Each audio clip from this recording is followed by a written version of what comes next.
Good morning. My name is Colin McDonald, Assistant Attorney General for the National Fraud Enforcement Division at the Department of Justice. Everywhere we look, we find fraud.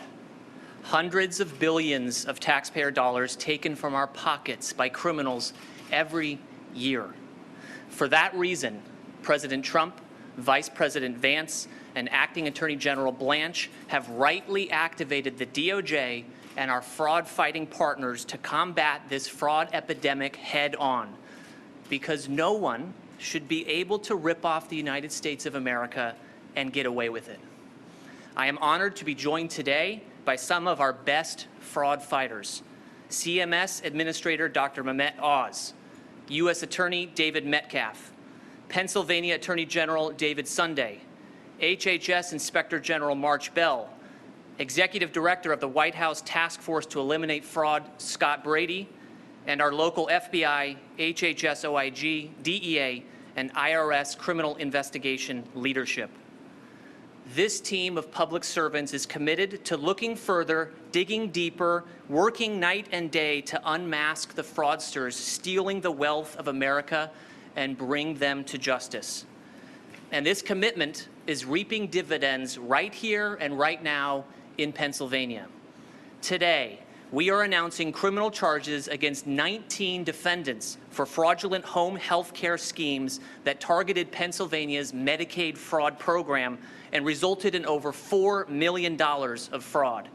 18 of these defendants were charged in the last 12 days as part of a strategically coordinated law enforcement operation between the Fraud Division, the U.S. Attorney's Office, and the Pennsylvania Attorney General's Office. The cases today build on the work that we recently announced in Minnesota, where we charged 15 defendants for systematically looting 7 state-managed Medicaid programs out of more than $90 million, treating those programs like a piggy bank until one of them had to be shut down entirely because there was nothing left. The shelves were empty. The Commonwealth of Pennsylvania is one of the highest spenders for home care services in the nation, with spending on home care services exceeding $8 billion in 2025 alone. These home care programs are designed to allow America's most vulnerable to live with dignity at their own home instead of being forced to leave their families for a nursing home. The program is innovative. It allows friends and family members to receive funds from Medicaid to provide necessary physical care for a loved one. Used properly by honest citizens, the program allows those with physical ailments to be cared for by those they trust the most. But infiltrated by greedy and deceitful opportunists, this program becomes a money tree, a gravy train for criminal fraudsters. The cases today make that abundantly clear.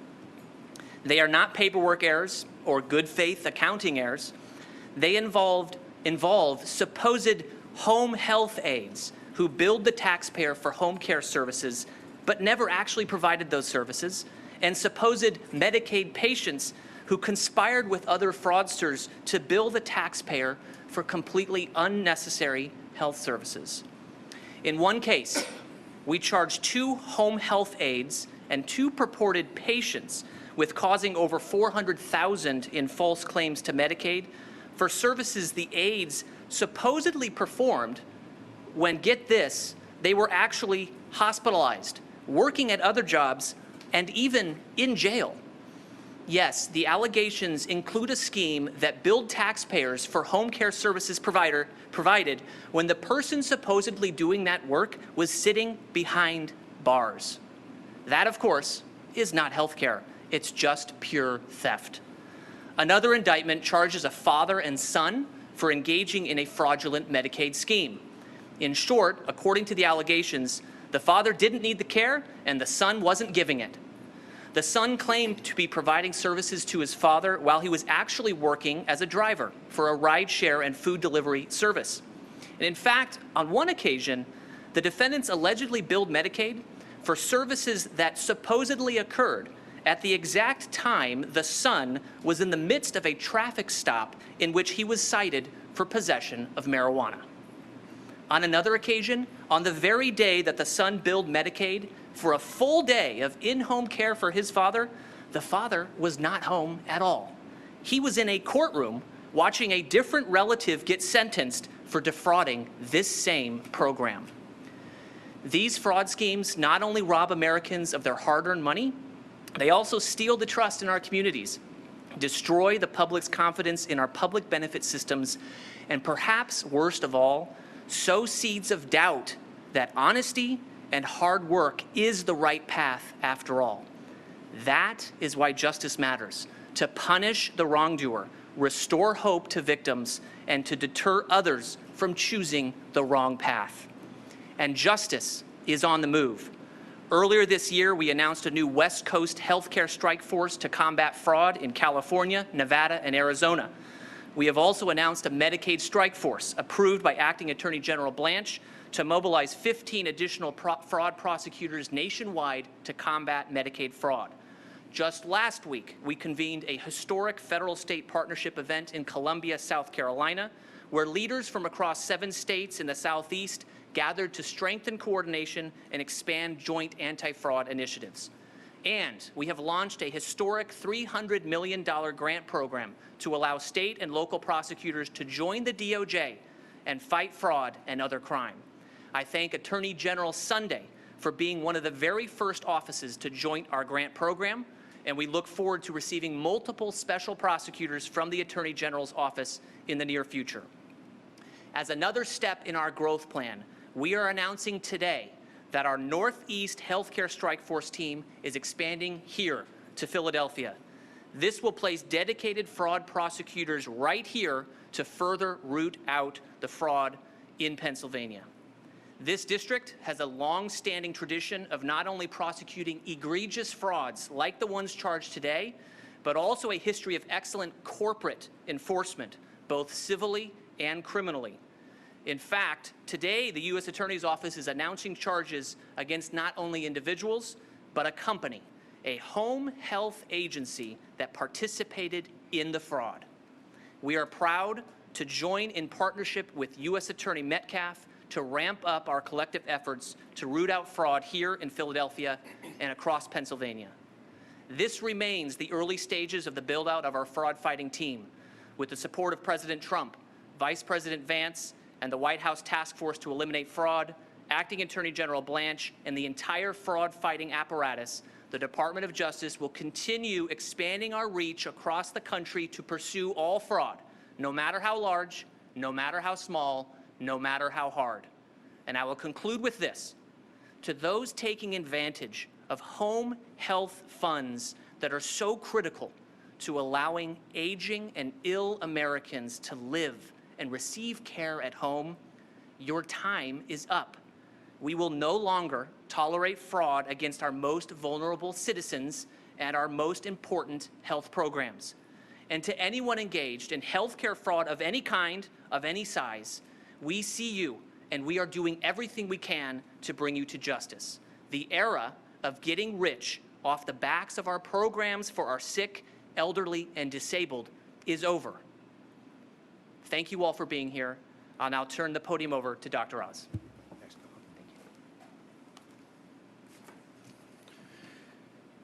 I want to thank the President, the Vice President, Secretary Kennedy, and many others involved in the anti-fraud task force that the White House is beautifully organizing for an all-of-government approach. And I say that because with using all the lever arms that the federal government has allows us to help and protect people who are dependent on Medicare and Medicaid, as you'll see during these presentations.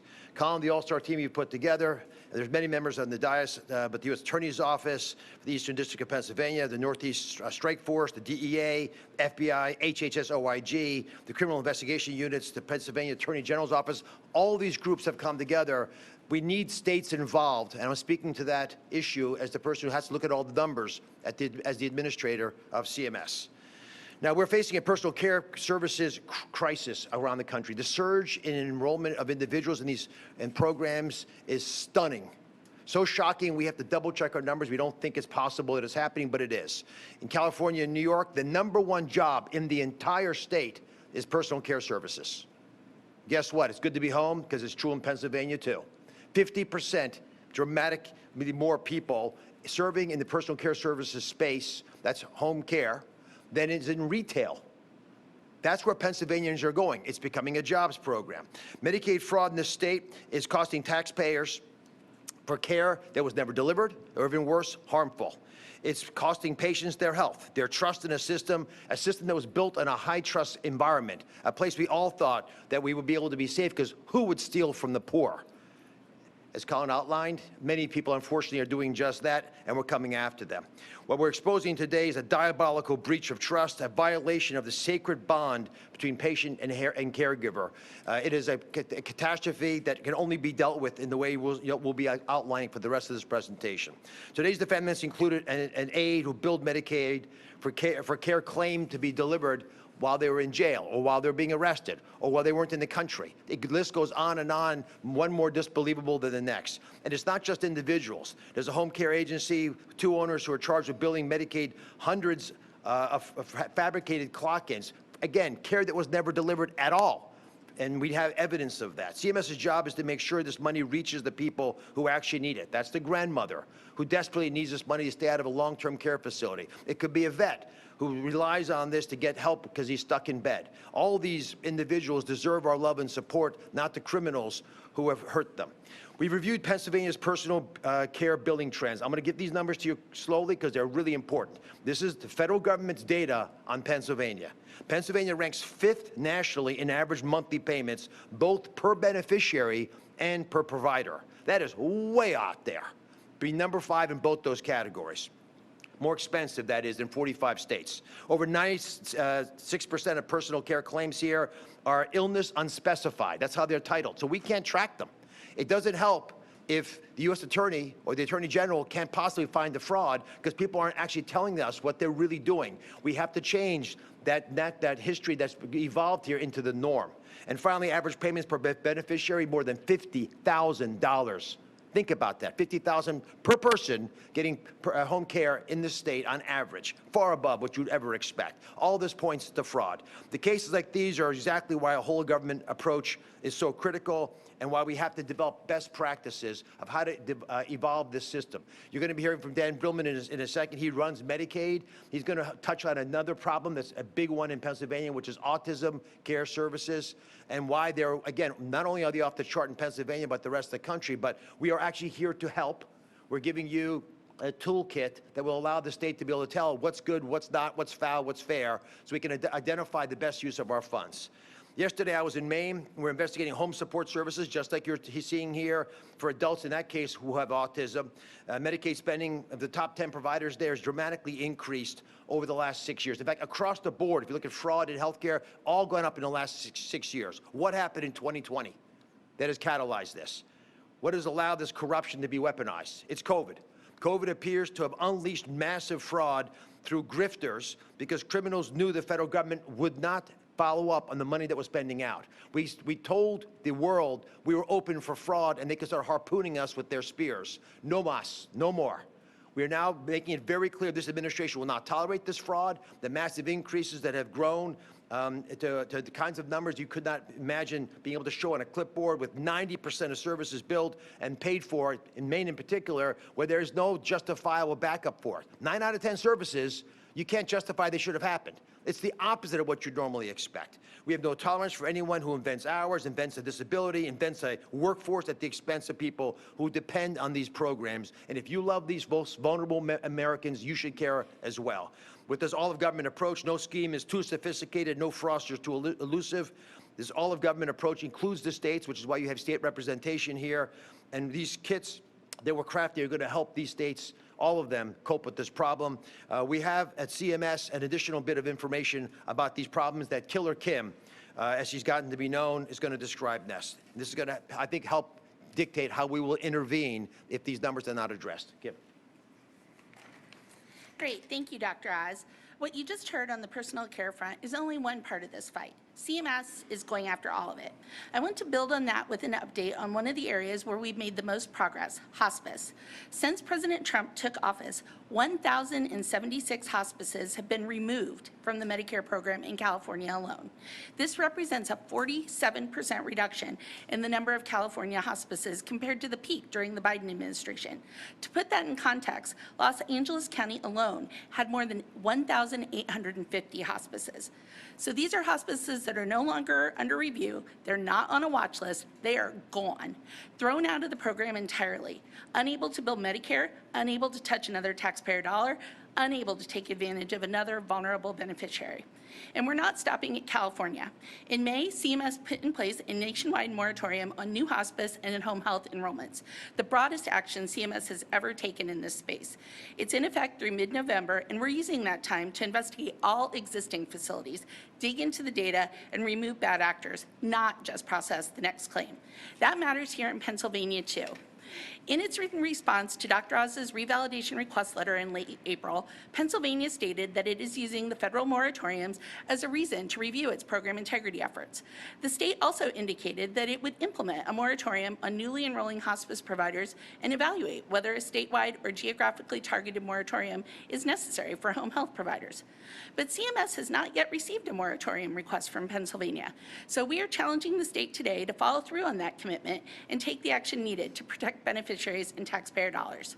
Whether it's hospice in California or home health here in Pennsylvania, the model is the same. Stop the bad actor before the money goes out, not chase after it years after. And that same model is exactly why we're releasing something new. Today, CMS is publishing our Medicaid Service Area Heat Map for Applied Behavioral Analysis, ABA, a first-of-its-kind national look at where ABA spending is concentrated and where it's raising red flags. Pennsylvania is one of the states where that data is most concerning.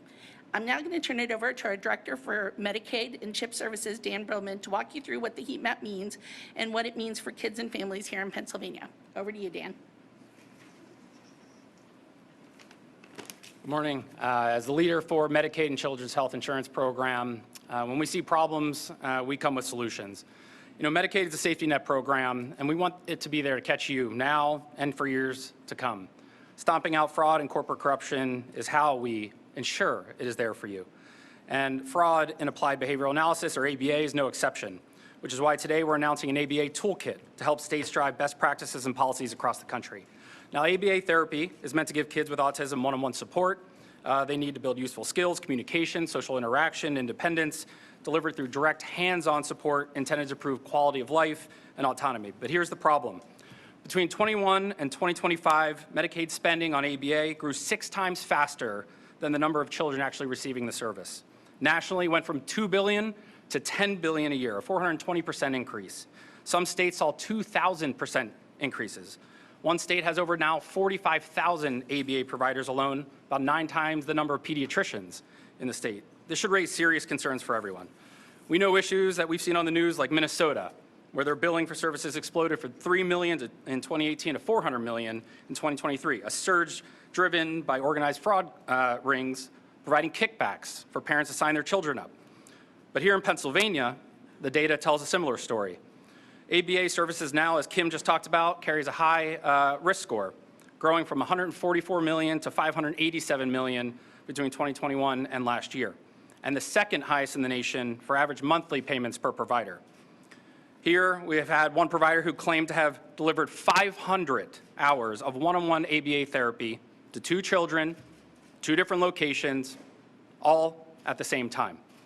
Behind every one of these families is an issue, and maybe families even like yours. There's a human cost to fraud, and incentives that reward volume instead of individualized care results in children who don't get the care that they need and families who pay the price. So today, this is the action. Every state has been asking us for help at CMS, so we're providing it. So we're launching this ABA toolkit, a set of proactive practices for Medicaid and CHIP programs to drive accountability in the program, to do the right thing to serve all children, and also to protect good providers providing good care. This toolkit's going to do 3 things. We're going to work with the states to address them. 1, individualized treatment plans that reflect children's severity and clinical justification, not maximizing hours regardless of the child's need. Now 2, integrated therapy. We should be treating the whole child, focused on integrated speech, occupational, outcome-focused therapy, not simply maximizing ABA therapy in isolation. Third, guardrails, things that will stop crowding out those who need it the most. Today, 75% of parents are reporting delays and wait lists. A good reason for that, $1.5 billion was spent last year on ABA for children who did not have an autism diagnosis for that care. We owe it to the families who depend on these services, to the taxpayers who fund them, and this toolkit is going to be used in partnership with states across the nation to close these loopholes without delay.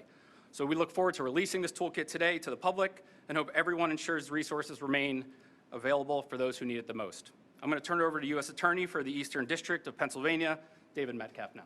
Thank you. I want to thank everyone for being here. I want to thank all of our federal and state partners for shining the light on such an important issue. And that important issue is the worst theft of money that has taken place in this country has been the great fraud against the American taxpayer, fraud against government programs that provide health care to the sick, food to the poor, benefits to those who need them, which is why we are so excited to announce our partnership with the National Fraud Enforcement Division and Colin McDonald, and also build on our alliance with Pennsylvania Attorney General Dave Sunday. Thank you for being here. As well as partnering with our law enforcement agencies, FBI, HHSIG, and others that are so important in this space. We want to attack fraud in all of its forms.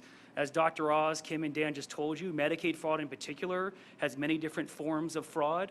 But we want to tackle fraud from billion-dollar corporate malfeasance from a Fortune 500 company to the smaller dollar fraud of the cases that you're going to hear about today.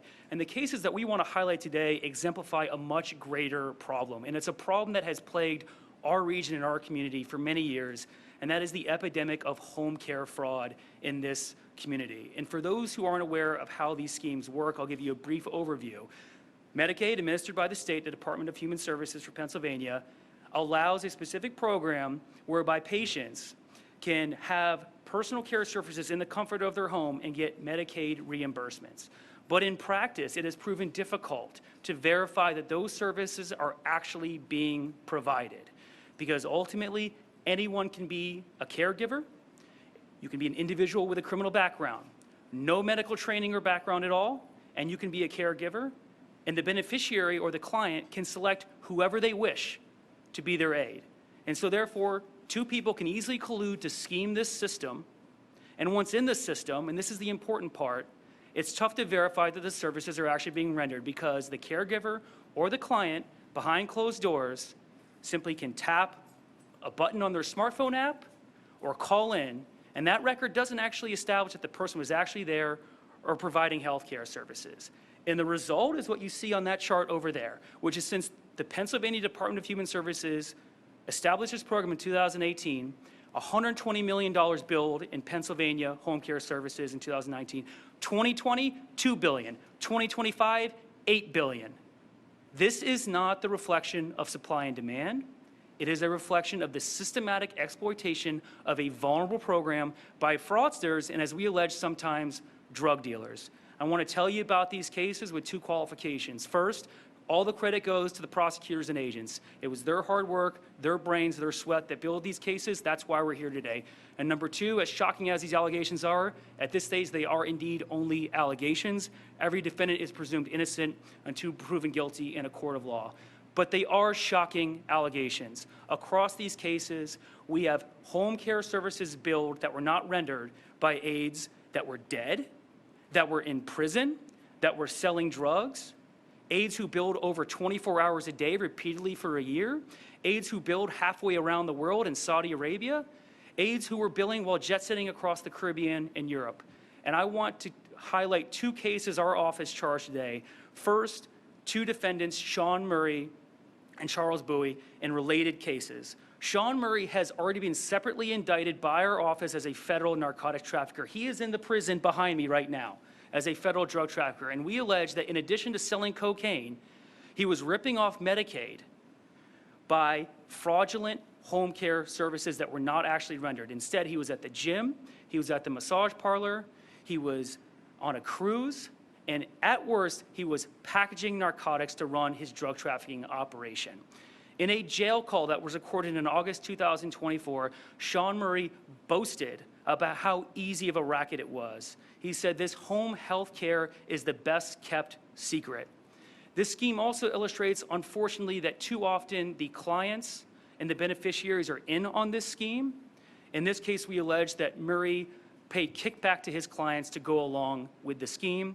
We allege $400,000 in total billings. The last case I want to tell you about involves a company called Benevolent Home Health and its two founders, Kalila Williams and Salima Davis, both from Philadelphia.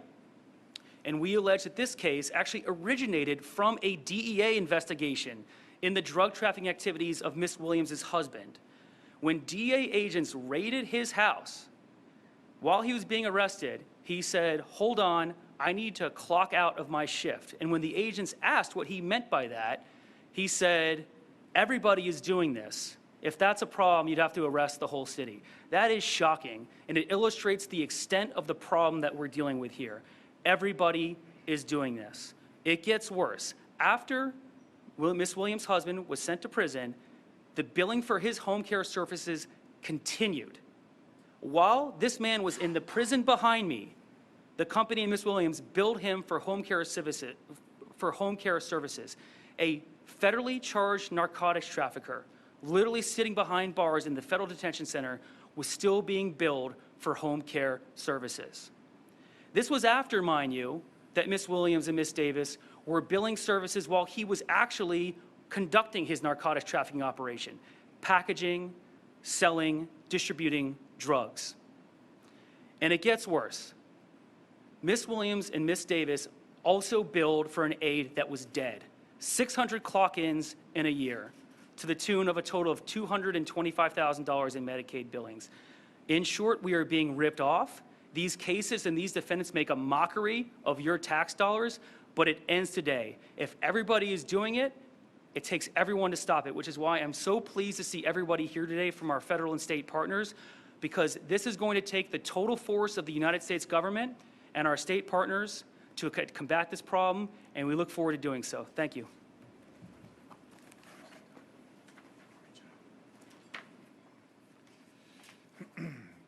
Good morning, and thank you, Attorney Metcalf. It's been an absolute pleasure getting to know you and an honor to partner with you and your office.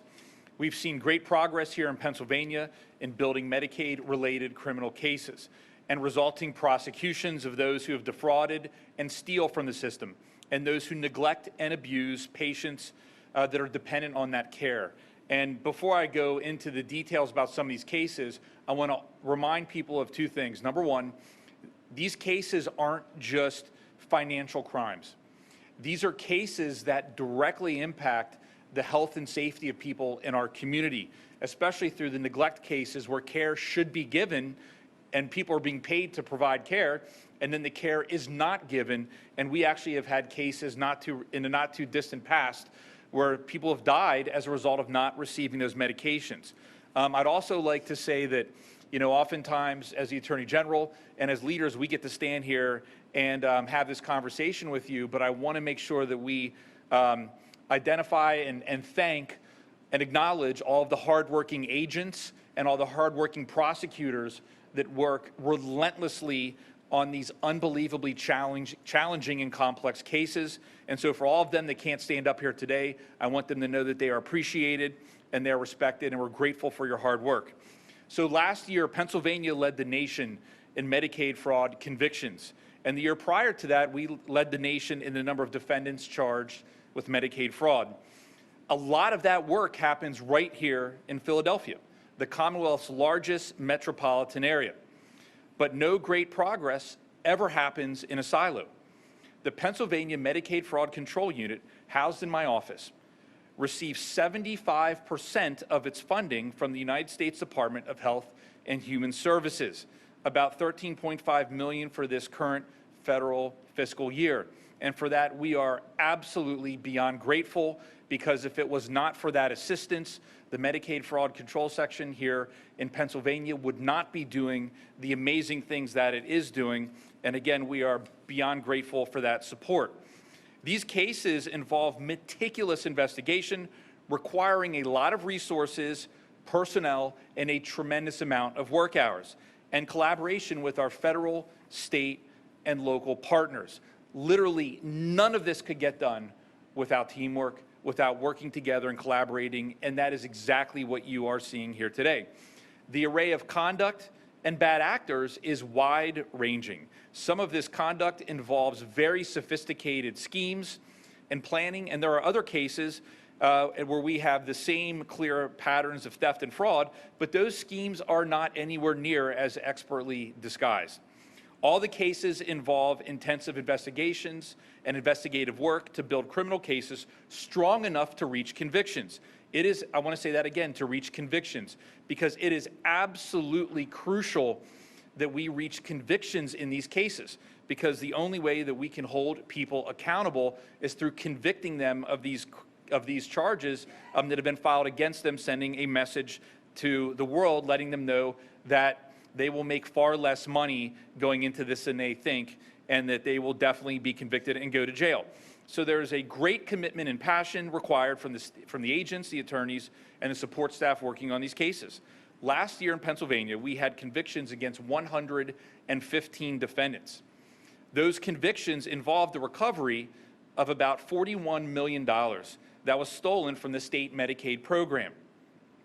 That is $41 million that should have gone to the underserved individuals and families that rely on that help. Last year, it just so happens that we filed charges against 115 defendants. The partners before me have articulated this very, very well, but let me reinforce the message. Medicaid fraud is deeply impactful conduct. This is not about someone merely working the system. Every dollar stolen from these programs causes direct harm to someone who needs care and cannot afford it. And we have seen many dollars stolen through this pipeline. Again, in the Pennsylvania Attorney General's office, we don't look at these cases as just being financial crimes. We view these cases and investigations as a public safety issue, and that is very, very important. When you have millions of dollars stolen from the pipeline, the impact is massive. Take the Ashley Griffin case as a prime example. Our office just charged Ashley Griffin, a personal care attendant for 13 different agencies in Philadelphia and the Collier counties. I have to tell you, Ashley is quite the magician. Our investigation discovered an alleged 3.5-year scope of criminal conduct. In those 3.5 years, let me tell you, Ashley Griffin had some extremely productive days. According to her reimbursement submissions, Ashley worked more than 24 hours in a single day, more than 1,000 times. I say that again, she worked more than 24 hours in a single day, more than 1,000 times. And for one day, she submitted 126 hours of work. In all, we counted, compiled, and compared, and found that Ashley submitted more than 64,000 hours of work for services that she absolutely could not have possibly done. Those fraudulent entries led to Medicaid payments of more than $1.2 million. We allege that Sherelle Johnson engaged in a similarly blatant defrauding of the system.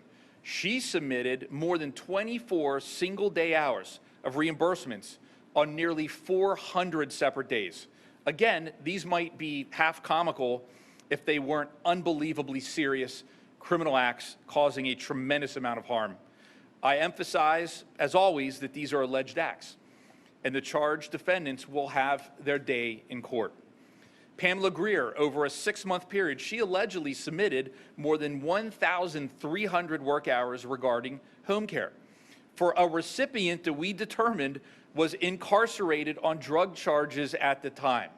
So this individual that she said she was doing care for was incarcerated in prison on drug charges during the entirety of that situation. And then there was the Comfort Zone home health care case. We're in the final stages of prosecuting nearly 24 defendants from that Montgomery County-based case. From the owner of Comfort Zone all the way down the chain, more than $1.76 million in Medicaid fraud was uncovered. Leon Montgomery, the owner's son, recently pleaded guilty. We looked at $270,000 in Medicaid submissions from Montgomery, and we determined that he was actually in Saudi Arabia when much of that work allegedly took place. Again, these cases are not easy to assemble, charge, and prosecute. They take time and commitment. We in Pennsylvania have that commitment. We have the team who wants to do the work, and we are blessed to have the support at the federal level, which is the fuel that keeps this machine running. To my federal partners, I say thank you for all of your support.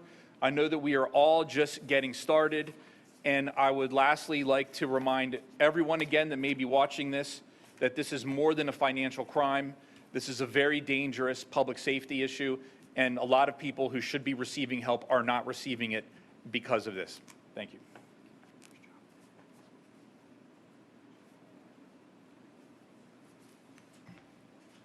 Thank you, Attorney General, for those thoughtful words.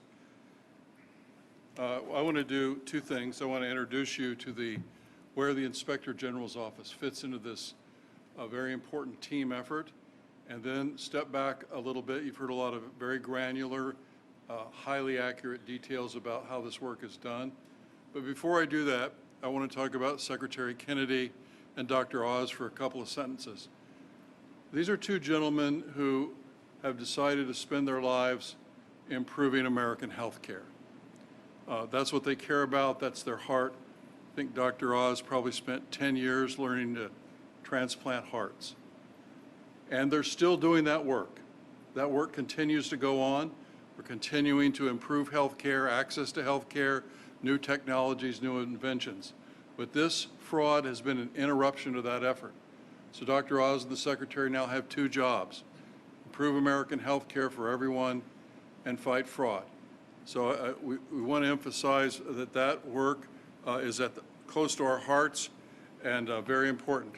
Now, the Inspector General's office is little known to most people, and I'll just give you a few fun facts if I could. We have about 1,450 employees. 100 of those employees do data analytics. 6 million transactions a day go through Health and Human Services.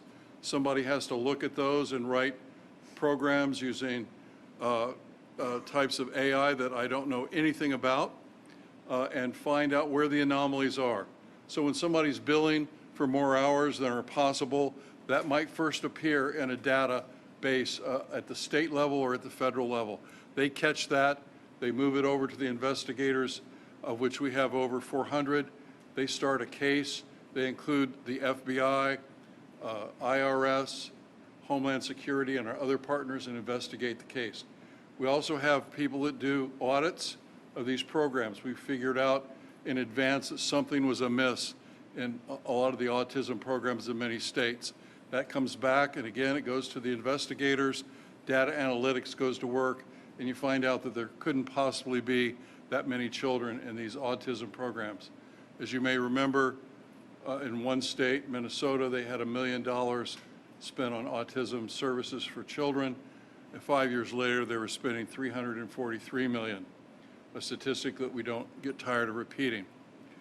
So the Inspector General has the ability to send out subpoenas, do data analytics, do old-fashioned shoe leather work, undercover work, anything that other law enforcement agents do. So I too want to thank the law enforcement people who are here.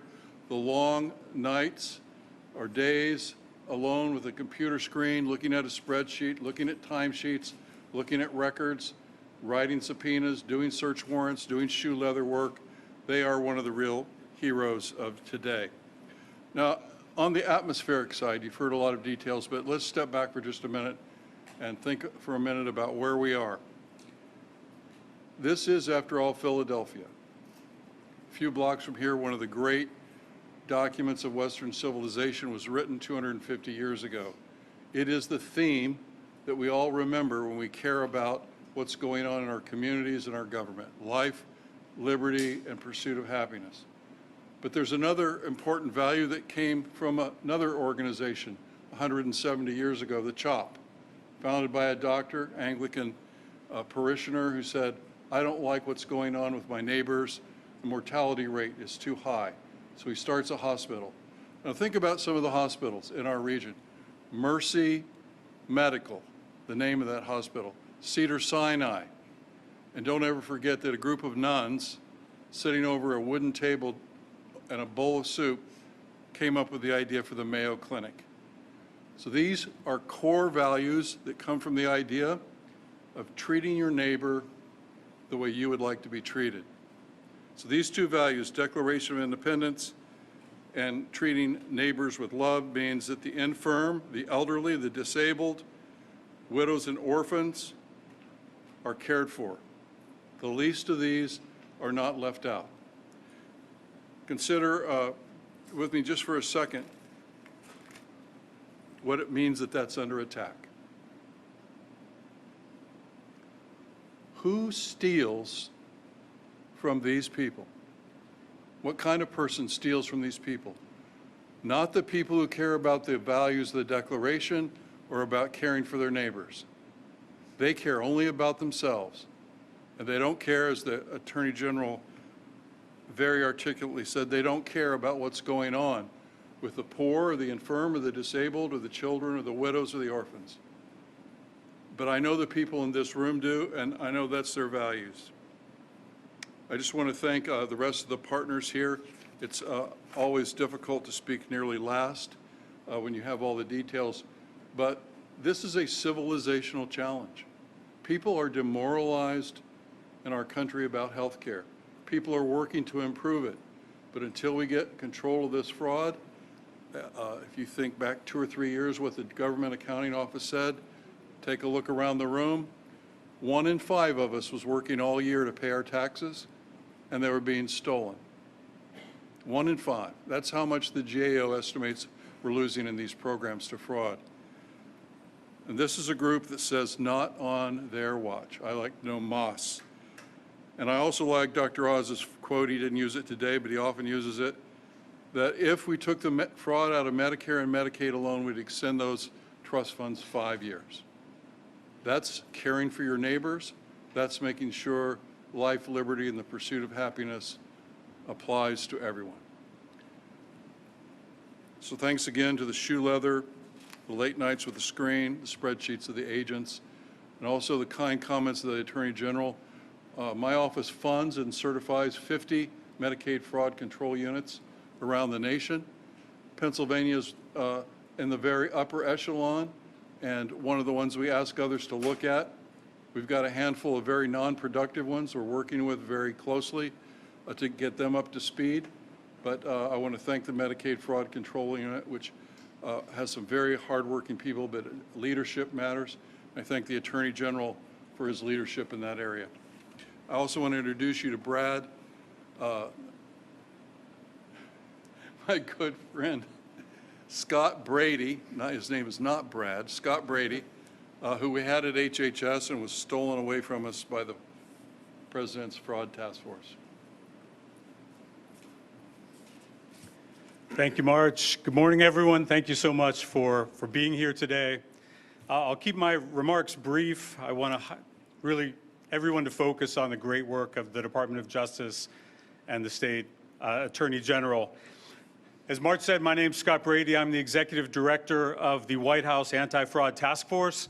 In President Trump's first administration, I was the U.S. Attorney for Western Pennsylvania, so it is good to be home, as Dr. Oz said. Today is about accountability. Today is about bringing fraudsters to justice, and today is about making Pennsylvania safer than it was yesterday. As you've heard, during the previous administration, we witnessed an explosion of fraud across the United States. And this fraud crisis impacted virtually every federal government service in every state in the Union. And what we have witnessed truly shocks the conscience.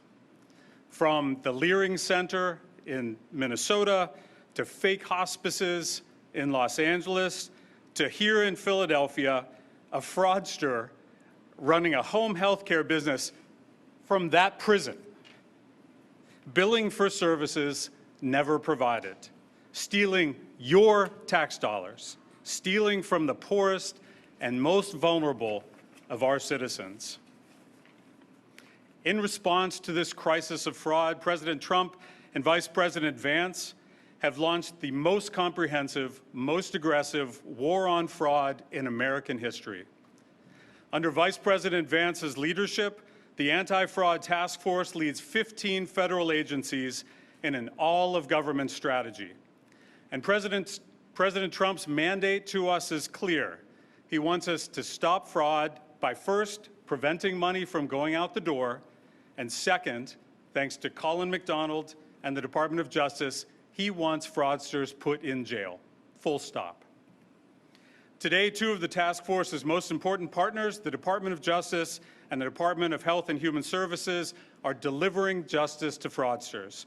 I want to thank Acting Attorney General Todd Blanche, AAG Colin McDonald, HHS Secretary Robert Kennedy, and CMS Administrator Oz for their tireless leadership. I also want to recognize U.S. Attorney David Metcalf and Pennsylvania Attorney General Dave Sunday for their leadership in fighting fraud and keeping Pennsylvania safe, even while other Pennsylvania leaders look the other way and do nothing. Fraud is not a victimless crime. Fraudsters steal from all of us, and real people get hurt, as you've heard. Our families, our friends, our neighbors, these are the people we are fighting to protect. For me as a Pennsylvanian, as a Pittsburgher, this fight's personal. I was raised by a single mother in a small apartment in inner-city Pittsburgh. As a young boy, Mom and I moved to a small steel town outside of Pittsburgh, where during the 80s, we had the highest unemployment rate in the entire United States. As the mills shut down, 40% of our town was unemployed. My family, every one of my friends' families, received unemployment benefits and government cheese and butter until we got back on our feet. America is the most generous nation in the world. Hardworking Americans turn over trillions of their hard-earned dollars to fund our benefits programs, and they do it to help their friends and family and neighbors through hard times. And they do it because they rightly expect that if they fall on hard times, those programs will be there for them as well. If we don't stop this fraud, these programs won't survive. American citizens will suffer, and this is not a partisan issue. No matter what your politics are, if you care about Medicaid, if you care about Medicare and other benefit programs, you should support fighting fraud with everything you have, as we do with everything that we have. Under the Vice President's leadership, the task force is working incredibly hard every single day to fight fraud in every agency, to stop fraud before it happens, and to find, arrest, and prosecute fraudsters. We've already stopped tens of billions of dollars in fraud, and we've already indicted and convicted hundreds of fraudsters. And as you've heard, we are just getting started. Let me be clear. If you steal from hardworking Americans, if you steal from our fellow Pennsylvanians, your days are numbered. We are coming for you. This fight is personal, and we will never stop. Thank you.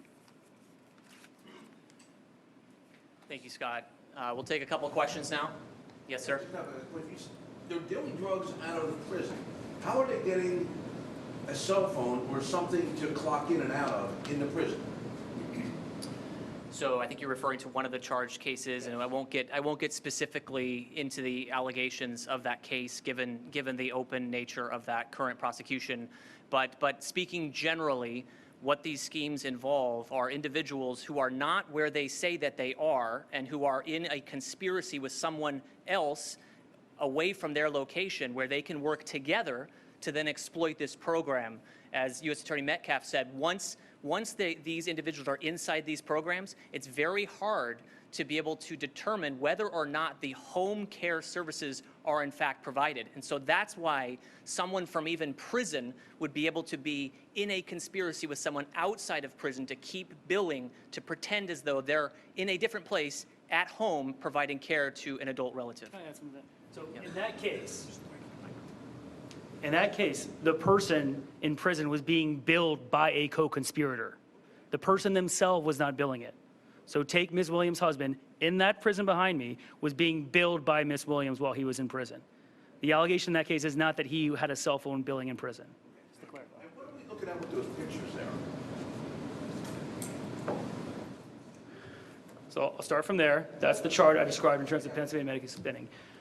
The first quote is from Sean Murray in a recorded jail call in August 2024, bragging about how much of a racket home health care aid is. The second quote is from Ms. Williams' husband when he was arrested for drug trafficking, explaining the prevalence of home care fraud, that everybody is doing it.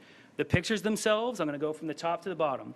The top are from the social media accounts from Sean Murray that show him posting in various locations around the globe while billing home care services.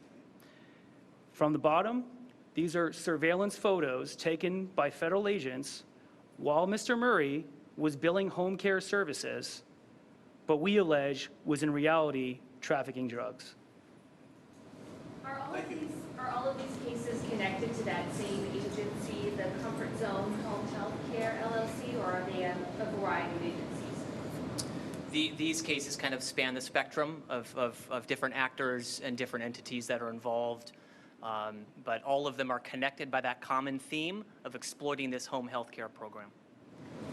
Yes, sir. Just a quick question, perhaps for you or for Dr. Oz. What efforts are being made to make sure that legitimate home health care providers and their patients aren't getting perhaps caught up in this intense dragnet and scrutiny? Our biggest allies in cleaning up fraud are the legitimate providers. Kim Brandt mentioned hospice care. We've taken out almost half of the hospice centers in the entire state of California. Almost nobody has complained. We've gotten a couple AI-generated notes. The people who told on them were the other half of providers that actually are legitimate. We've asked the state of Pennsylvania, we've asked all 50 states, and this was with the support of the White House, to revalidate their home care providers. Remember, we're talking about unlicensed individuals in an unmonitored setting. How do these guys enforce those rules? So we've asked the states to go back and tell us, what does it mean to be a home care provider? And then tell us, because of your own rules, whether your providers have done that or not. The state of Minnesota, when they did this, less than half of the providers in these areas were legitimately, by their own rules, eligible to provide these services. When they say everyone does it, that's the pathology. Like, what is going on in Pennsylvania? The reason we have federal law enforcement here, representatives from the federal government, is because we are concerned. We're concerned about a lot of states. But this is personal, obviously, for me, because I'm from the states. Dan Brillman is, Scott, a bunch of us are. Obviously, people who work here are. So what is going on in our state? How can we be top 5 spenders in the amount of money in home care for individuals and providers? Like, we're overpaying people doing the work, and more of them than really legitimately could be doing the work. And then we're also paying too much per person. So we think there's a easy way of threading this massive hole in the needle, which is cut out the fraudsters, which again, mathematically could be a lot of them because everyone's doing it, and other states have given us a clue that it's a problem. You know who we help? We help the American people. We help the folks getting these benefits, but we also help the legitimate, appropriate providers, because they're not just stealing money. These fraudsters are stealing our trust, and that's a much more difficult thing to replace. Yes, sir.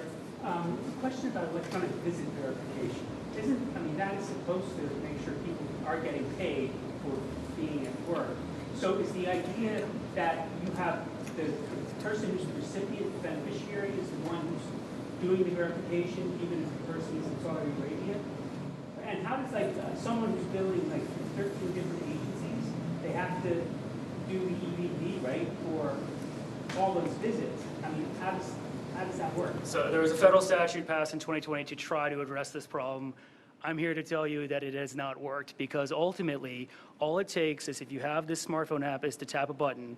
And if you don't have location services enabled, it doesn't necessarily track your location. But you can also, more importantly, this is what the fraudsters did in this case, you can call in. And the address it comes back to is the registered address on file. It's not where you were. And that's what many of the fraudsters did in this case. So the EVV was not sufficient to prevent people from scheming the system and to establish they were actually there. One more question?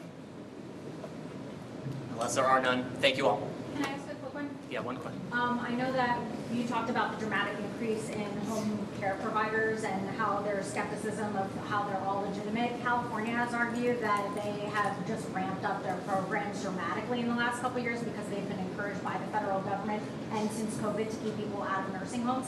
Is that playing a role? And, you know, what share of that could be contributing? And could that be true here in Pennsylvania? We don't believe that's a true statement. We've compared states. This is one thing we have to do at the federal level is give all the states, give all the governors the data on all the other states. And if you look at Texas versus California, they're plausible comparisons.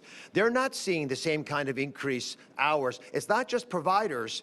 They're providing the average beneficiary twice as many hours of support in California as in Texas. I mean, they're all human beings. They should be relatively the same. They're also paying more than twice as much per hour for the people working in these areas in California as in Texas. I think there's a bigger problem here.